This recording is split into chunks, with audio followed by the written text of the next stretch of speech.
ఐబొమ్మ నిర్వాహకుడు ఇమంది రవి పైరసీ కేసులో మరో కొత్త కోణం వెలుగులోకి వచ్చింది. ప్రహ్లాద్ అనే సాఫ్ట్వేర్ ఇంజనీర్ పేరిట Ravi Aadhaar, PAN, driving licence నకిలీ కార్డులు తీసుకున్నట్లు దర్యాప్తులో తేలింది.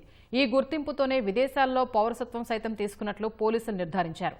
అయితే రవి ఎదురుగా కూర్చోబెట్టి పోలీసులు ప్రశ్నించగా ఆయనెవరో తెలియదని ప్రహ్లాద్ చెప్పటం ఒకంత పోలీసుల్ని ఆశ్చర్యానికి గురిచేసింది.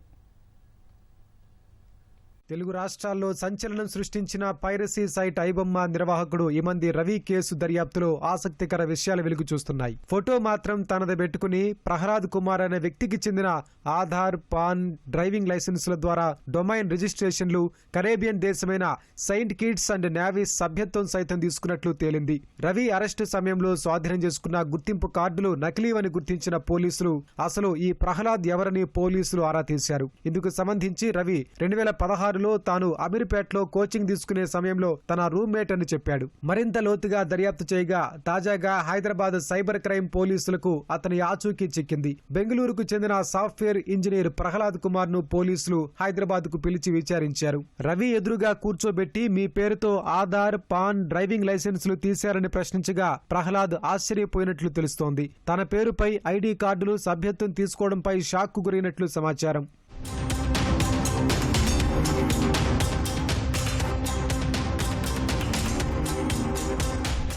2016లో ఇమంది రవి విశాఖపట్నం నుంచి హైదరాబాద్ వచ్చి అమీర్పేటలో సాఫ్ట్వేర్ కు సంబంధించిన కోచింగ్ తీసుకున్నాడు. అదే సమయంలో ప్రహ్లాద్ కుమార్ సైతం హైదరాబాద్ లో కోచింగ్ తీసుకున్నాడు. అప్పట్లో రూమ్ షేరింగ్ ఉండగా కొంతకాలమే వీరిద్దరూ కలిసి ఉన్నట్లు తెలుస్తోంది. ప్రహ్లాద్ కుమార్ ఇమంది రవిని అసలు పట్టించుకోనట్లు సమాచారం. కానీ అతనికి తెలియకుండా ప్రహ్లాద్ పేరిట రవి నకిలీ డాక్యుమెంట్లు తీసుకున్నట్లు పోలీసులు అనుమానిస్తున్నారు. వీటితోనే డొమైన్ రిజిస్ట్రేషన్లు, మరో కంపెనీని సైతం ప్రహ్లాద్ పేరుపైన రిజిస్ట్రేషన్ చేశాడు. ప్రహ్లాదే కాదు, తన 10వ తరగతి స్నేహితుడు కాళీప్రసాద్ విషయంలోనూ ఇమంది రవి ఇలానే చేశాడు. కంపెనీ పెట్టాలని వివరాలు, డిజిటల్ సిగ్నేచర్స్ తీసుకున్నాడు. అయితే ప్రసాద్ కు ఈ మోసంతో ఎలాంటి సంబంధం లేదని తేలింది. మరోవైపు మొదటి కేసులో 2 విడతలుగా రవిని విచారించిన పోలీసులు ప్రస్తుతం 3 కేసుల్లో 4 రోజుల చొప్పున 12 రోజుల విచారణ కొనసాగుతోంది. ఈ విచారణ నేటితో ముగియనుంది.